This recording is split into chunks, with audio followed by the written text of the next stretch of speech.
Assalamualaikum warahmatullahi wabarakatuh. Perkenalkan, nama saya Dimas Satria, NPM 21411095 dari kelas manajemen 21 gabungan. Di sini saya akan memaparkan materi pembelajaran tentang materi akuntansi pertanggungjawaban sosial.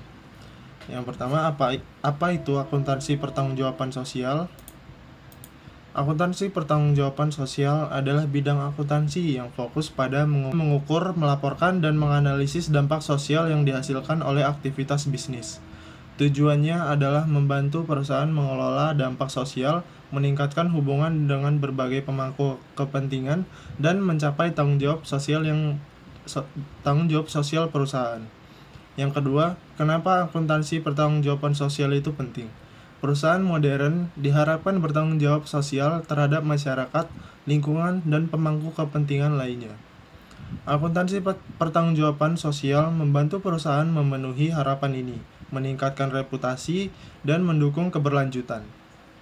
Materi yang pertama, konsep dasar pertanggungjawaban sosial. Yang pertama ada tanggung jawab sosial perusahaan.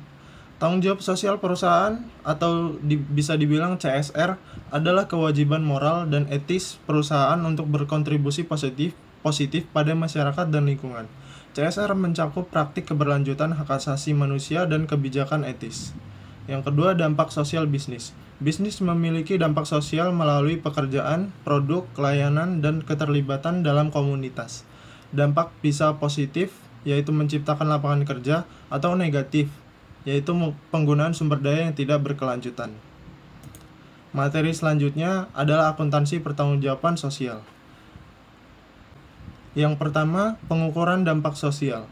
Pengukuran dampak sosial melibatkan penilaian efek positif atau negatif aktivitas perusahaan pada masyarakat, karyawan, dan lingkungan. Ini membantu perusahaan mengidentifikasikan dan mengelola dampaknya.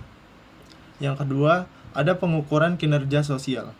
Indikator kinerja sosial seperti tingkat kepuasan karyawan atau investasi dalam pendidikan masyarakat membantu pemantauan dan perbaikan. Evaluasi dampak positif dan negatif penting dalam manajemen tanggung jawab sosial. Yang ketiga, ada pelaporan sosial. Perusahaan perlu membuat laporan tanggung jawab sosial yang mencakup informasi tentang kinerja sosial mereka. Laporan ini disampaikan kepada pemangku kepentingan seperti pemegang saham, pemerintah, dan masyarakat. Materi selanjutnya yaitu manajemen pertanggungjawaban sosial. Yang pertama, program CSR. Perusahaan dapat mengembangkan program CSR yang mencakup donasi, sukarelawan, dan investasi sosial. Program ini harus sesuai dengan nilai dan misi perusahaan. Yang kedua, ada pengukuran kinerja CSR. Pengukuran kinerja CSR membantu perusahaan memantau dan mengevaluasi dampak positif dan negatif. Ini dapat mengarah pada perbaikan dalam praktik tanggung jawab sosial. Yang ketiga, keterlibatan pemangku kepentingan. Pemangku kepentingan seperti masyarakat, pemerintah, dan pemegang saham harus dilibatkan dalam pengembangan program CSR.